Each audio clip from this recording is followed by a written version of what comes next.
बहुत प्रसन्न हूँ आज, क्योंकि मेरी मैया भी प्रसन्न है और माँ भी। किंतु कोई ऐसा भी है जो बिल्कुल प्रसन्न नहीं है।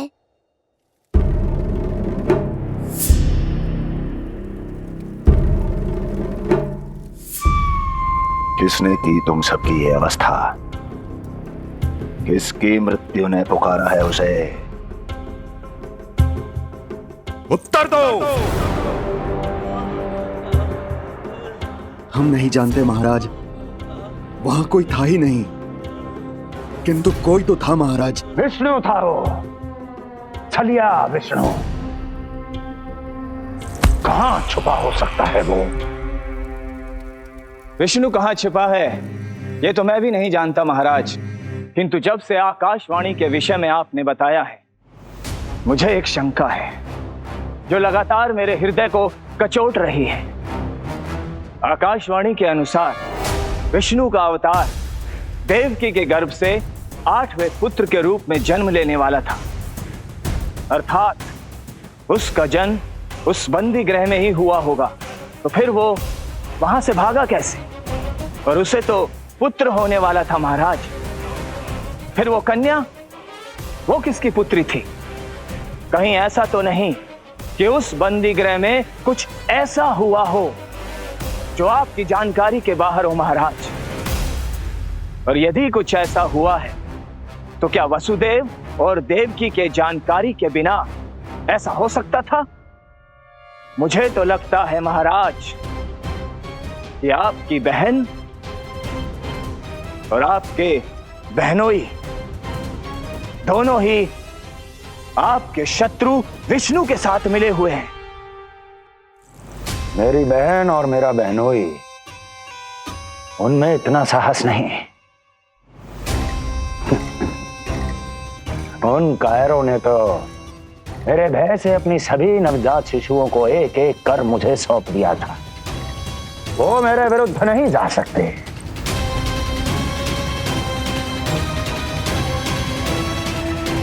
ये सारा प्रपंच उस विष्णु का रचा हुआ है।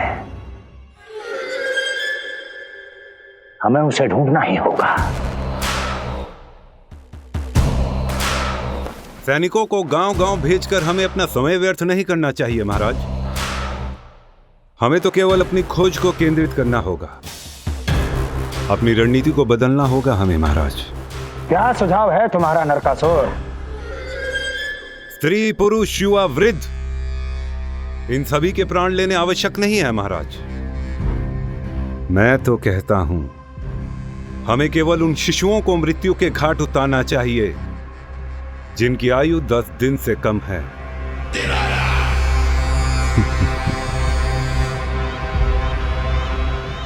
लगता है कंस को मेरा सुझाव अच्छा नहीं लगा।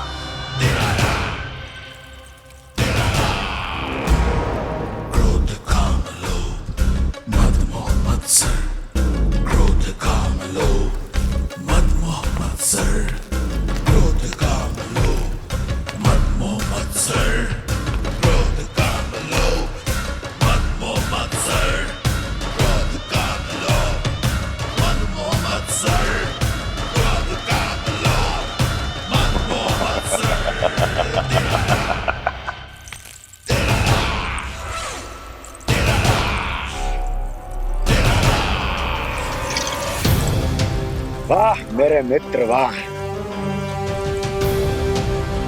व्यक्ति की सफलता और असफलता दोनों ही उसके मित्रों पर निर्भर करते हैं, और जिसके तुम जैसे हितैषी हो उसका कोई अहित नहीं कर सकता।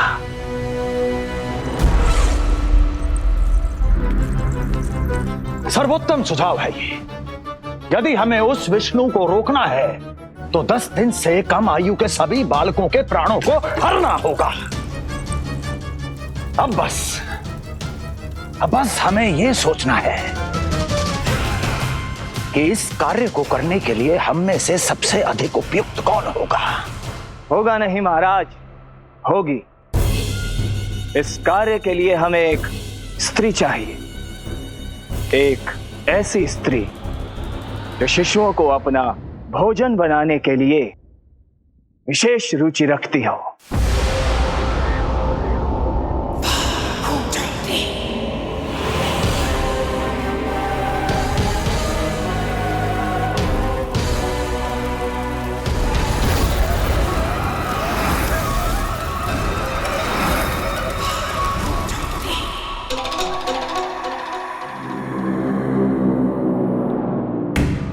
मैं स्वयं जाकर मिलूंगा उससे। इस कार्य के लिए सबसे उपयुक्त वही है। पूतना, पूतना, पूतना, पूतना, पूतना।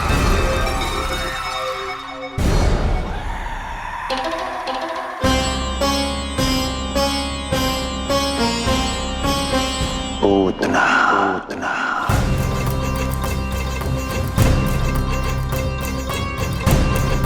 क्या हो लल्ला, सब ठीक तो है ना?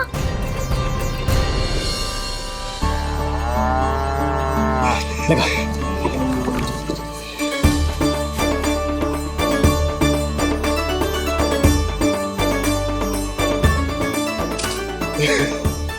अरे अरे अरे क्या कर रहे हो है?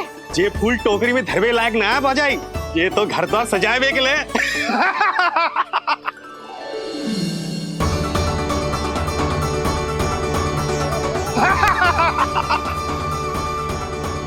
जसोमती मैया के नंदलाला का षष्ठी पूजन जो है आज।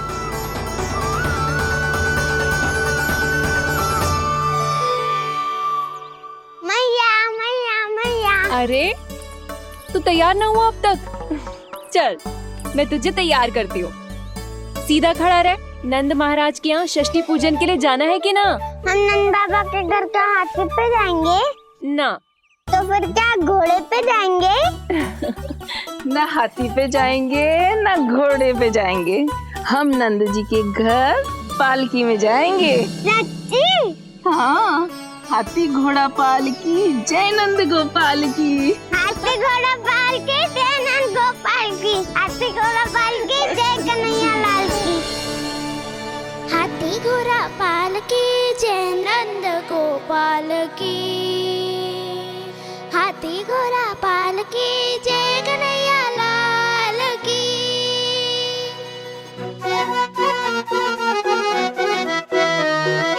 रंगोली रंग सज रहे न्यारे, इधर महक रहे हैं मोगरे वाले। मोर पंख के मुकुट लगा के पशु भी लग रहे कितने प्यारे। सज गए घर आंगन दीवारे, सज रहे बालक नर और नारी। खीर जलेबी दूध मलाई, प्रेम में डूबी बने मिठाई। एक झलक पाना चाहे सब गोकुल राजकुमार की।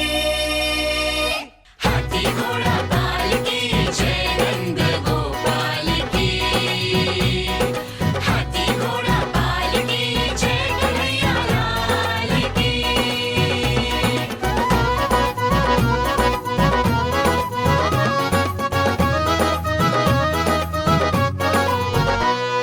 शोभित नीलमणि के तन पे, पीतांबर भी स्वर्ण सदम के। मोती माला कड़ा बजनिया, होकर मगन खुशी में खन के। आनंद उत्सव मन को भाए, कान्हा मन मन मुस्काए। यशोमती अपने लल्ला को मंत्रमुग्ध देखी ही जाए। बारंबार वो दृष्टि उतारे अपने नटखट बाल की। हाथी घोड़ा पालकी जय नंद गोपाल की। हाथी घोड़ा पालकी जय कन्हैया लाल की। हाथी घोड़ा पालकी जय नंद गोपाल की। हाथी घोड़ा पालकी जय कन्हैया लाल की। होगा मेरा लल्ला तैयार। हाँ होगा तैयार।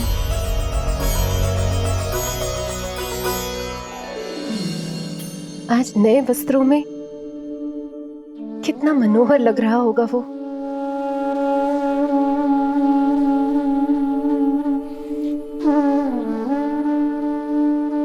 मेरे अस्तित्व का कण कण आज षष्ठी देवी की आराधना करना चाहता है, किंतु यदि मैंने ऐसा किया तो भैया को संदेह हो जाएगा।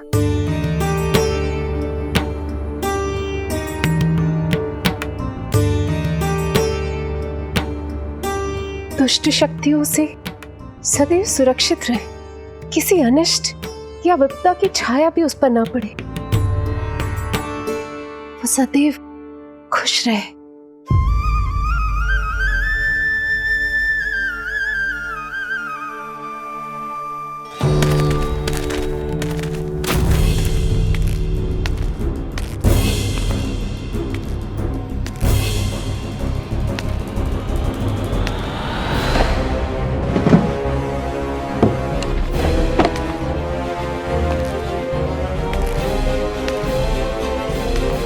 हमें लगा महाराज कंस हैं, किंतु ये तो उनकी छाया है दुर्जन। छाया नहीं, महाराज कंस का सबसे अधिक प्रिय और विश्वसनीय सेवक हूं मैं। जो भी हो, उत्सव की मिठाई कहाँ है? आपके घर पुत्र हुआ है। तनिक धीरे बोलो मित्र, तुम्हारे कारण मेरे पुत्र के प्राणों को संकट आ सकता है। ऐसा क्यों कह रहे हो मित्र? तुमने सुना नहीं? महाराज कंस का आदेश है कि 10 दिन से कम आयु के सभी नवजात शिशुओं को मृत्यु के घाट उतार दिया जाए।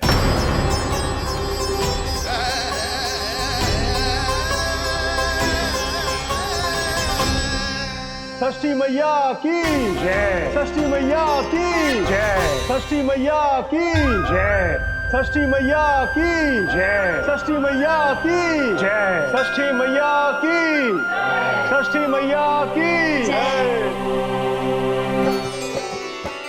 है निष्ठा भक्ति करते समर्पित, देखो नंद यशोमती, देव भी दर्शन करने आए। ये महिमा है उसकी, संतान के हित के हेतु होती पूजा है जिसकी, पालन पोषण रक्षा करती है वो मां षष्ठी।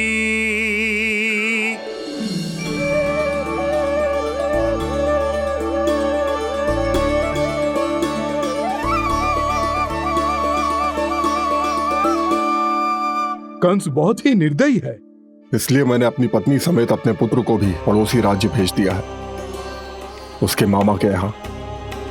वहां वो दोनों सुरक्षित रहेंगे। किंतु आप तो उनके सबसे अधिक विश्वसनीय सेवक हो मित्र। जब महाराज ने अपनी बहन की संतानों की हत्या करने में तनिक भी संकोच नहीं किया, तो फिर मेरी सेवा और स्वामी भक्ति मेरे पुत्र के प्राणों की रक्षा कैसे कर पाएगी?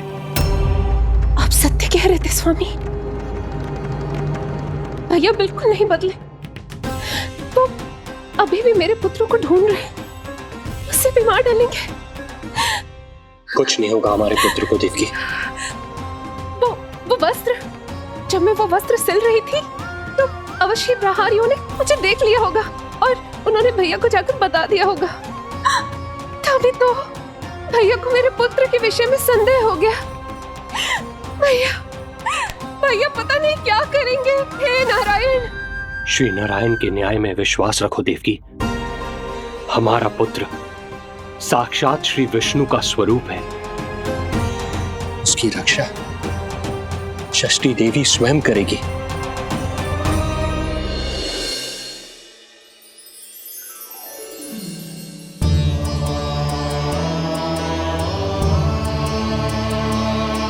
आ गए मधुमंगल। पूर्णा मौसी के पोते होने के नाते तुम मुझे पहले से ही प्रिय हो, पर जो भूमिका तुम मेरे जीवन में निभाओगे उसके कारण तुम्हारे प्रति मेरा प्रेम और भी अधिक बढ़ गया है। आओ मित्र, तुम्हारा सखा तुम्हारा स्वागत करता है।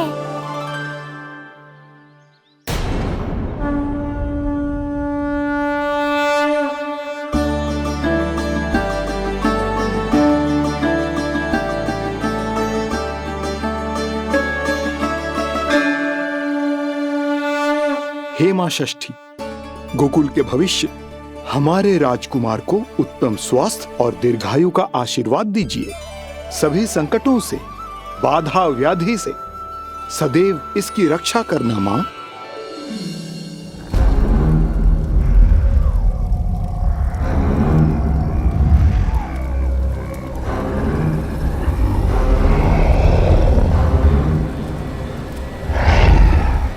महाराज, मेरे होते हुए आपको कोई सफलता और असफलता के बीच केवल कर्म का अंतर होता है दुर्जन।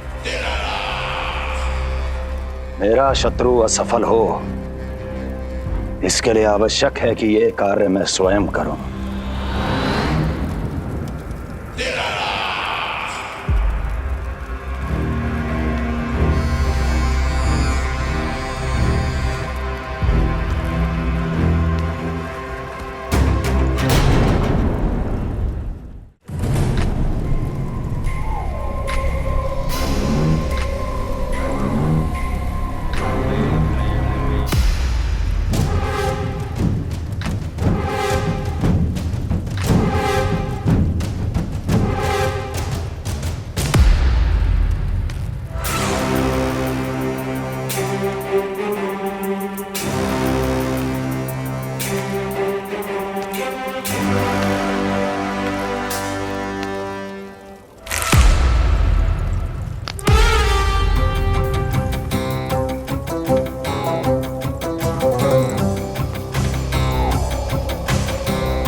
उतना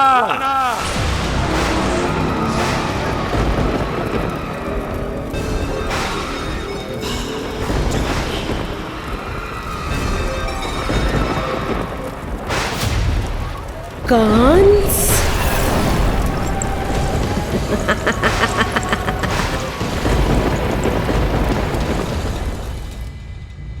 पूजन संपन्न होगा। अब षष्ठी मैया अवश्य ही हर बुरी शक्ति से हमारे लल्ला की रक्षा करेंगी।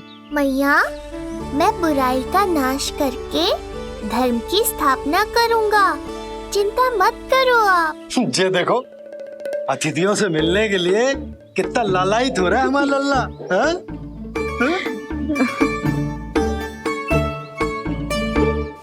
दसों दिशाओं में जिसके नाम का डंका बजता है, वो महान मथुराधिपति आज मेरे साधारण से आवास पर। अवश्य ही कोई विशेष कारण होगा। कारण है वो कार्य जो तुम्हें मेरे लिए करना है।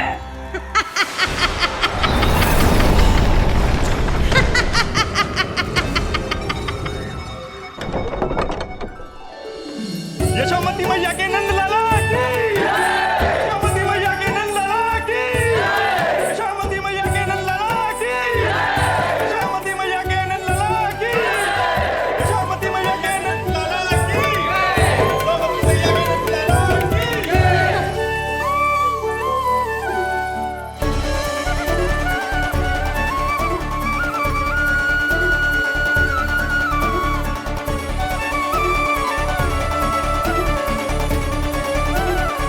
अरे, आप सबको यहाँ देखकर मेरी प्रसन्नता तो और बढ़ गई।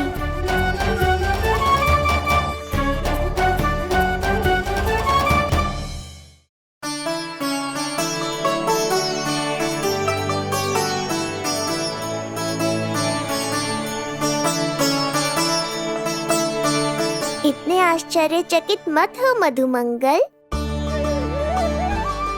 विशेष हो, क्योंकि जितने धर्मपरायण तुम हो उतना कोई नहीं। तभी तो तुम देवताओं के दर्शन भी कर सकते हो। पर तुम्हारी दादी कहाँ है मधु? मेरा उनसे मिलने का बहुत मन है।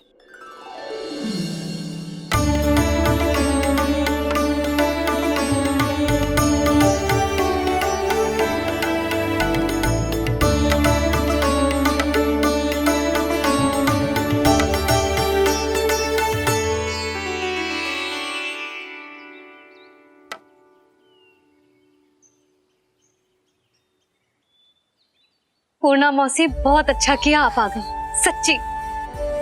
ये तो वही पुण्य आत्मा है, पुण्य मौसी, जिन्होंने भविष्यवाणी की थी कि जिज्जी के लल्ला होगो। तब लगो कि ब्याह के इतने बरसों के बाद ऐसा होना असंभव है, किंतु आज देखो। हाँ पूर्णा मौसी, आपकी कही बात सच निकली। ये देखो मेरा लल्ला।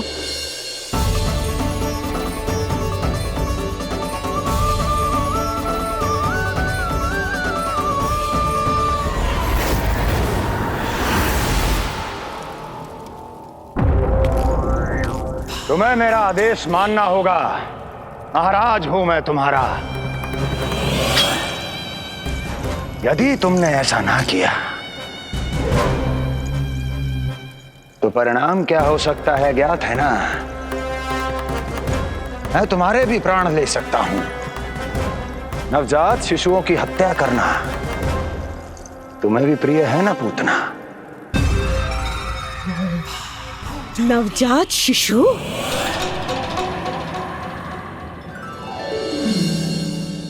आंखें अब बूढ़ी हो गई है यशोदा। दुख तो इस बात का है कि जी भर के तेरे लल्ला को देख ना पा रही है। जानत है गांव में सभी क्या कहते हैं? यशोदा का लल्ला बहुत प्यारा है। हाँ, वो तो मैं हूँ, किंतु तुम कैसी हो पूर्णा?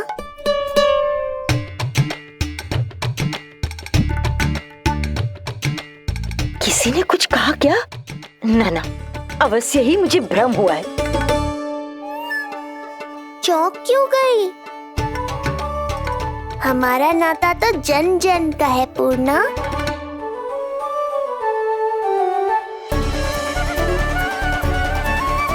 लल्ला की देह तो दमक रही है, तो क्या मुझसे बात भी यही कर रही हो?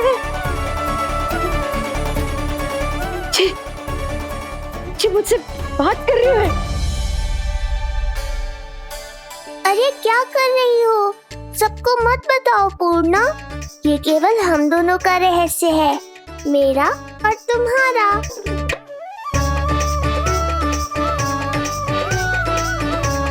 क्या हुआ मौसी? कहना क्या चाहती हो आप? जे बात कर रहे हो आपसे?